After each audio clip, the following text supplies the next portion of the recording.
Hi everyone! Welcome back to my channel. If you work on a cruise ship before, but you're planning to go back, this video is for you. One of the most common questions I receive is, can I still go back to my cruise line after resigning? Or do I need to start from the beginning again? Today, I'm going to explain how the cruise ship rehire process usually works, what recruiters look for, and how you can increase your chances of getting hired again. Let's get started. What is a rehire? A rehire simply means returning to work for the same cruise line after you've left the company.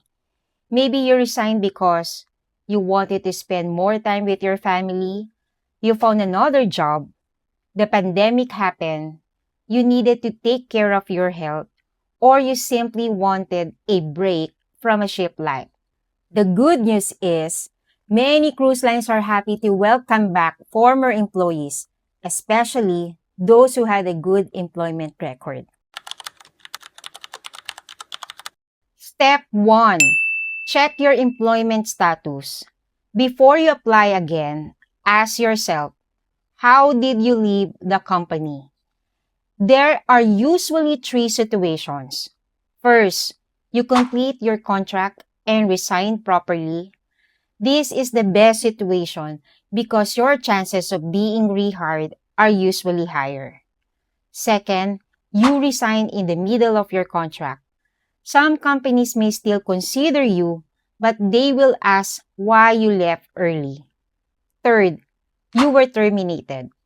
This doesn't always mean you can never return, but it depends on the reason for your termination. Serious policy violation make rehire difficult or impossible. Step 2. Contact your previous recruitment agency. If you originally applied through an agency, contact them first. Tell them that you're interested in returning. Most agencies can check your employment record and tell you if you're eligible for rehire. Sometimes you don't even need to start from the scratch. Step 3. Update your documents. Even if you work on board before, many of your documents may have expired. Check the following: passport, seaman's book, medical certificate, training certificates, visas, police clearance, if required. Having updated documents make the process much faster. Step 4. Prepare for another interview. Some people think that because they're former crew members, they no longer need an interview. That's not always true. Many cruise lines still conduct interviews to see what you've been doing since leaving, why you want to return, whether you're still committed to working on board. Be honest. Recruiters appreciate honesty more than perfect answers. Step 5. Explain your career gap. If you've been away from ships for several years, don't panic. Just be prepared to explain what you've been doing. Maybe you work in a hotel, work in a restaurant, started a business, stayed home to take care of your family.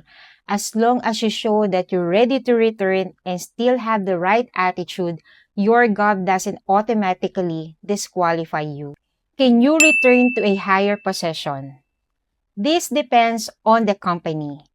If your previous performance was excellent and your experience is still relevant, you may return to the same position, or sometimes even a higher one. However, if you've been away for many years, the company may ask you to refresh your training first. Common mistakes during rehire.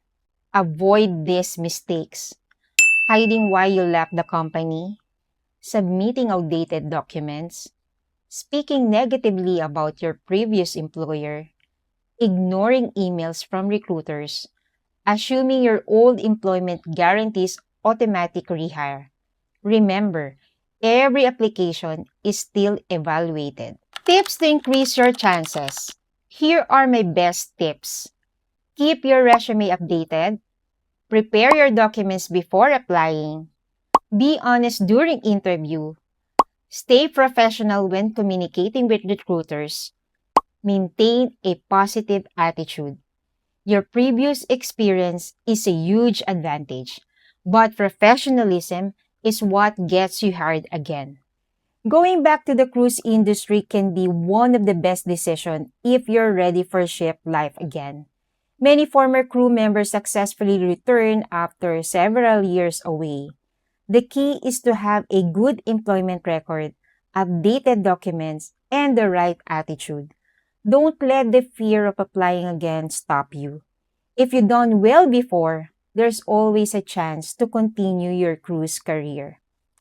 If you found this video helpful, don't forget to like, subscribe, and share it with someone who's planning to return to the cruise industry. And I love to hear from you in the comments. Have you ever been rehired by a cruise line? How was your experience? Thanks for watching, and I'll see you in the next video. Safe sailing!